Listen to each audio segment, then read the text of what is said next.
Native Art Voices of the Four Corners, great artist stories are the journey of art in the Four Corners.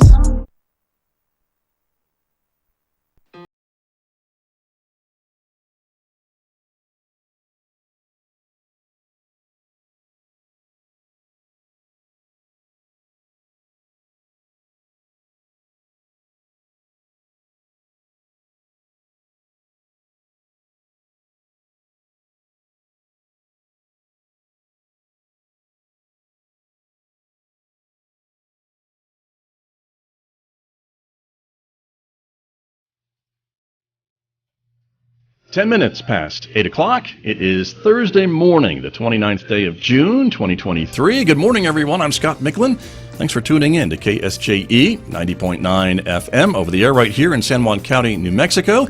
In Durango, Colorado, you can tune us in, of course, at 103.3 FM. And if you're anywhere else on the planet and you want to listen, just go to our website, ksje.com, or if you have a smart speaker within earshot, just ask it to play KSJE, and it will do just that. We also want to welcome our viewers who are joining us this morning because, as you know, KSJE is a community-supported visual radio station, and so the video of this program is streaming out live to the KSJE Facebook page and to our YouTube channel. So we're glad that you were all with us this morning, everybody, because coming up, a really important conversation today about fire conditions, fire dangers, and rules of using fireworks, both in the city of Farmington and in San Juan County.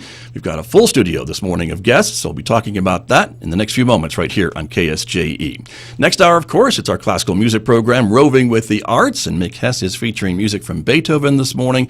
We hope you'll listen to him next hour, beginning at 9:06 here on KSJE. Don't forget, in addition to Facebook and YouTube, we invite you to follow us on Twitter and connect with us on our Instagram page. And if you're a podcast person, you can subscribe for free to KSJE Podcasts, wherever you listen to podcasts, places like iTunes and Spotify and Google Podcasts and Pandora. Just search for KSJE and maybe discover a new program that you may have missed. Outside our studios here at San Juan College, it's currently a sunny Thursday morning, 66 degrees already.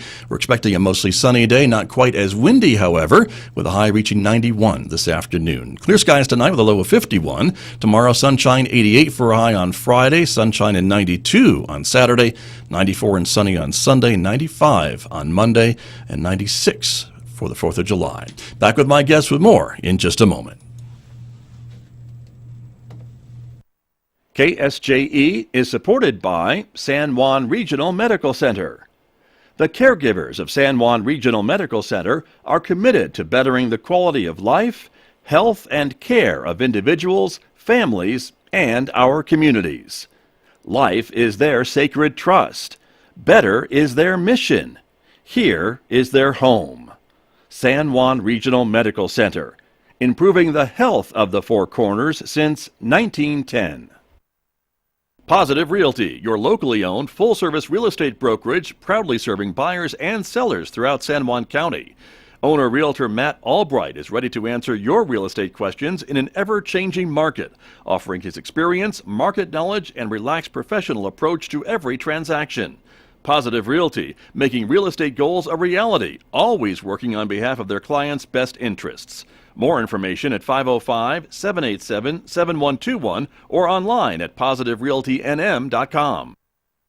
KSJE is supported by the Harvest Food Hub, featuring local produce and goods located at 310 West Animas Street in downtown Farmington. The Food Hub is open Wednesday through Friday from 3 to 6:30 p.m., Saturdays 11 to 3. The Food Hub accepts all forms of payment, including SNAP. SNAP recipients receive 50% off all produce. Weekly, bi-weekly, and monthly farm boxes will begin June 22nd, with a discount farm box available for San Juan College students. sanjuancollege.edu/Harvest Food Hub. Mark your calendars because you don't want to miss the 37th Annual Freedom Days festivities in Farmington. This jolt-worthy event runs June 30th through July 4th with fun for the entire family. Gem and Mineral Show, TGIF, Ice Cream Social at the E3 Children's Museum, the Farmington Jazz Festival, fireworks display, and free Colin Ray concert round out this long-standing tradition. Make sure to celebrate this year in Farmington. Check out farmingtonnm.org for a complete schedule of events or call Visit Farmington at 505-326-7602. Back in Studio A with my guest this morning to talk about fire conditions and fireworks safety this morning. Joining us from San Juan County, Captain Shay Arnhammer is here from San Juan County Fire and Rescue. Good morning. Welcome back to KSJE. Good morning. Thanks for having me. You bet. Good to have you here. Devin Neely is also here from San Juan County, the Public Relations Officer, person, manager. I'll take it. Sorry. Thanks, Scott. Close. I was close. Yeah. Mostly close. Absolutely. But good to have you here. My apologies. And, of course, the fire chief of the city of Farmington, Chief Starrett, is here. Good morning to you, sir. Good morning. Thanks for having us. You bet. Good to have all of you here this morning. We've got a great panel to talk a little bit about fire conditions and fireworks safety, as I mentioned. And gosh, we only have to look back a couple of days to talk about fire conditions in the county and the hot, dry weather and the windy weather that we've been experiencing. Captain Arnhammer, you were involved with this structure fire just a couple of days ago, right, in the Wild Horse Valley area of the county. Yes, that day it started off, we hit the ground running. I think at 6:30 that morning we started responding to several lightning strikes in the area, assisting Los Pinos with some lightning strikes in their area, and then coming back down to the structure fire. So I was out the entire day and just showing that these windy, dry conditions are getting really dangerous for us. Right, just going from one call to the other, it sounds like, right? And Yep. so talk to me a bit about these conditions. And it really was the winds that made it so challenging, I guess, right? And concerning because it could have spread a lot farther and faster. Yeah, especially in a neighborhood like that and the way that the winds were pushing, it was basically laying the fire down on its side. And thankfully it didn't spread to any further or additional residential areas.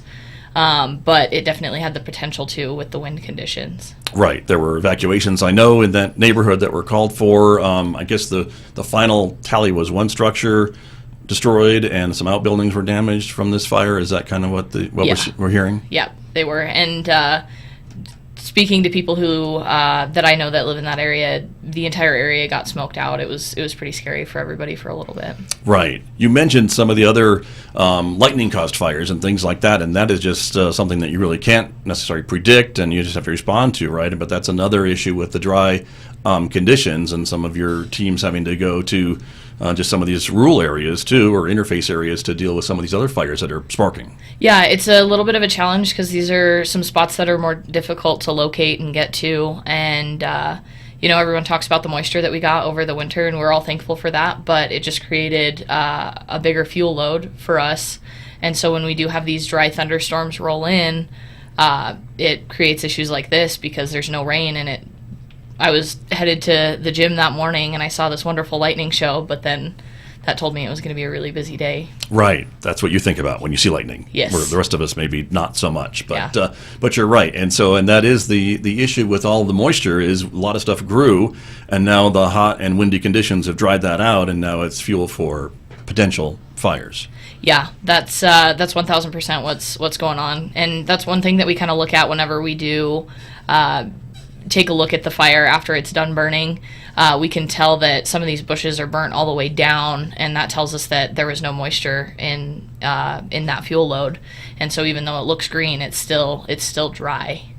And that is expected to be the case throughout the summer. Is that your forecast or what you're hearing? Yeah. With weather patterns? Yeah, it's essentially going to get worse. And I've heard a couple different theories on the monsoon season, and it's changed due to the snowpack.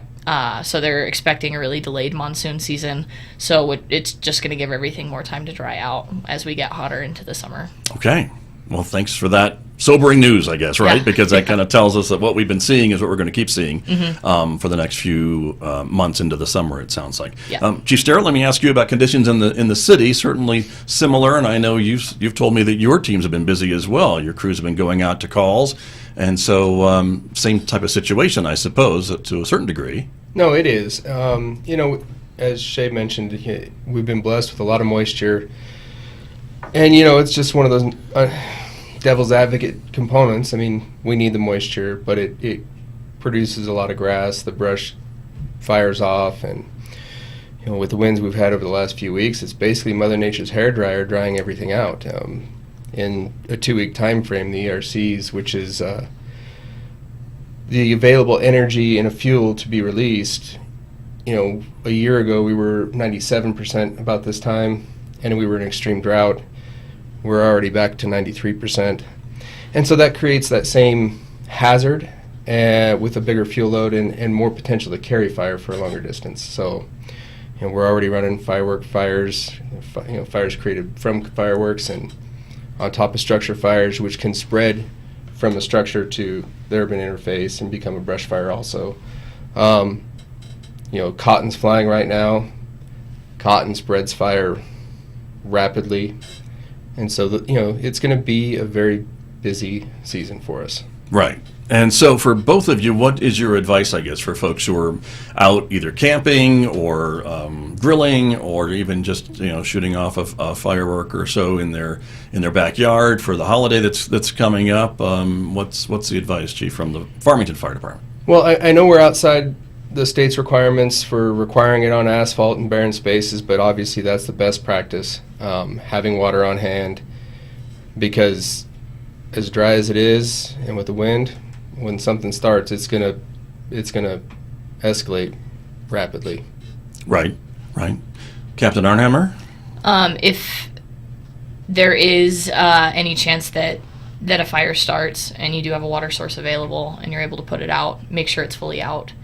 There's a lot of people who think they put it out, they let their guard down, they go inside, come back outside and realize that not only is their whole yard taken over, but it's already starting to light their house off, things like that. And don't be afraid to call 911 if it is starting to get out of hand. Right. The county, of course, notifies everyone every day about open burning and things like that related to the conditions, right? And that's kind of what you're watching to make that determination? Correct. Yeah, we monitor the weather daily, and then we post it on our social media sites to let everybody know. And then even if people are calling in to get a burn permit, we can tell them either, no burning or burning till this time. But we're starting to reach that point in the year where we're getting restricted on a lot. So today's a no burn day. We just can't because of the weather. Right. There is this critical fire weather post that was made on your social media. This is still in effect, I think, and you're asking folks to kind of pay attention to these conditions? Correct. As they go about their things that they do, Yeah. whatever the case may be. You mentioned fireworks on asphalt and having a water supply nearby, and that's why Devin Neely is here to talk about the McGee Park area that the county once again has opened up to residents to be able to use to safely light off fireworks and in a safe place. And that's another thing that the county has done. I forget how many years they've been doing it, but it seems to be a pretty popular option for folks. Yeah, absolutely. At McGee Park, we have 30 acres of asphalt, and not a lot can catch fire on asphalt. And so, thankfully, we make that space available for folks to buy their fireworks and bring their fireworks out to the county. The firework restrictions in the county are a little bit looser than they are in the city, so you can get a bigger firework and a little bit bigger boom for your buck, if you will. So we start seeing folks out there as soon as we open the parking lot up, and we try to have it cut off by about 10 or 11 o'clock in respect to the neighbors of McGee Park out there. This year we're adding something new, though, and this is the first that we've discussed this publicly. We're going to have some food trucks out there on the 3rd and the 4th. So even if you don't want to buy your fireworks, you can just show up, grab a burger. Our friends from Heavy Burgers are going to be out there in the evening, and you can watch other people light their fireworks and hopefully keep their appendages. Oh, right. Well, we hope so. They'll do it in a safe way, but it's a pretty good show out there at the parking lot at McGee Park. This is the north parking lot for folks who aren't watching us on video and can't see the graphic that we are displaying, but it's the parking lot just off of US 64. Correct. That's between US 64 and Road 5500. And it's right there by the District 6 fire station. There's a sheriff's office substation right there, so plenty of public safety in the area. I think they usually keep a brush truck staffed and handy just in case. What we ask is when you're out there, you be respectful of other people, first come, first serve spots, and no alcohol. And please clean up after yourself. There's a big old dumpster that you can dump all your trash when you're done before you go. Make sure your fireworks are cold out before you put them in the dumpster so that we don't have another fire within the dumpster. Right. We had plenty of dumpster fire in 2020, and we've moved past that. We're past the dumpster fire and into a whole new era of cold out fireworks before you put them in the dumpster. Very good. But folks should probably bring maybe some water to extinguish their fireworks, and then they can dump them in the dumpster without any fear of any problems. Yeah, water, fire extinguisher couldn't hurt. Sure. Whatever safety equipment you might need, just in case. The same rules apply. You probably don't want little kids lighting off fireworks. You probably don't want to be holding the fireworks when they go off, some things of that nature. And that's really just to keep everybody safe. Right. Still use them safely, for sure. And that brings me to the other conversation we wanted to have this morning, which is the types of fireworks that are allowed in both the city and the county, because there is a distinction. And I know, Chief Sterrett, you're going to be watching, and you'll have folks watching for folks in the city who are maybe using the wrong type of fireworks. And so how can folks know for sure what they're setting off is legal in that jurisdiction? So within the city, aerial devices and audible fireworks are prohibited. And the easiest way to notice that is every firework has either a warning or a caution label on them. The caution labels can be lit in the city. The warnings are not prohibited. We will have crews out starting tomorrow. Let's see. Yeah, tomorrow night. Okay. Through the 5th, patrolling the city and enforcing that. So, and is it still true that the fireworks vendors who are selling fireworks in the city are only selling fireworks that are allowed in the city limits? Correct. The fire marshal's office does, in their inspections, they review what they have to make sure it is legal. I mean, they understand that. And then from my understanding, the state fire marshal is going to be coming up and also kind of doing a follow-up inspection, which is good. Right. And we really haven't had many issues with the firework vendors. They work pretty closely with your office and the other folks to make sure they're selling what they need to be selling and only what's legal in that jurisdiction. Yep. And out in the county, Captain Arnhammer, it's same type of story. But if you buy a firework out in the county, it is legal to use in the county. Correct. Yeah, that's pretty much how it works. And even if it is legal in the county, take the advice that we're offering pretty seriously. We just don't want people's favorite holiday to get ruined just because they're being negligent with these fireworks and not being responsible with them. Right. Very true. And of course, we've already talked about the conditions that can cause fires to spread very quickly if we're not careful about these types of things. And so that's another important part of this conversation. Chief, you said you've already been responding to fireworks-related fires in the city? We have. In the last week, there's been a handful of fires that were initiated, either children or just general firework use. And we anticipate that to grow. And I know the county's been dealing with a lot of the same. Right. And I know every year it seems we hear from folks who wonder why they're not banned or there's more restrictions on fireworks. And this is really a state-level regulation about the types of fireworks that can be used and not used in these jurisdictions. Isn't that kind of what you're going under and going by? That is correct. We can't completely ban fireworks. The state doesn't allow it. The city of Farmington has restricted fireworks, and it maintains throughout the year the highest level of restriction possible. Right. Same goes for the county, I imagine, too, then, right? Correct. Captain? And that's the issue kind of that we run under and deal with every time. Some of the other things I wanted to ask you all about too is just the firework time when it's legal and to buy these fireworks or use them for the 4th of July. There's certain periods, right, when they can be sold from more vendors. I think we have some year-round vendors, but there's a certain period of time when we see more of the vendors popping up. Yes, that's correct, and I can't remember exactly what that window is. It's June 20th. It's now. June 20th through the 9th, I believe. The 9th? We usually coincide our opening of McGee Park with the time that fireworks are on sale. So fireworks go on sale in the county at least. I won't speak for the city on June the 20th, and then that'll run through the 9th. And then all sales have to be done by the 9th. And we saw a couple of stands open on the 20th, but the majority of them didn't open until a few days later. That next weekend, and those folks have to get an inspection by the San Juan County Fire Marshal's office as well. And they check to make sure they're selling the fireworks they're legal to sell in the county and things like that. Correct. And the bottom line is, if you buy it in the county, shoot it in the county. If you buy it in the city, then go for it. You can set it off anywhere. It Pretty sounds much, like, yeah. right? But that's the issue. But no, I guess the geography of where you're buying your fireworks, and there are some areas. I think it always comes to mind. Maybe the area around Highway 371 and Murray Drive, which seems like it's in the city, but it's really not in the city. That's a county intersection just near the hospital, where folks might think that they're in the city, but just kind of know those different areas, and that will keep you in. Well, and the- to that right. end, we were sent the fire prevention order from the Bureau of Land Management, and there's a lot of BLM land around this area, and fireworks and explosive devices are not allowed at all on any BLM land. So even if you're out in the middle of nowhere in an empty field, and it's BLM land, those are your fireworks are illegal to be used on BLM land. Good point. That's important to know. So look at a map, I guess is what we're saying to Exactly. folks this morning, and things along that line.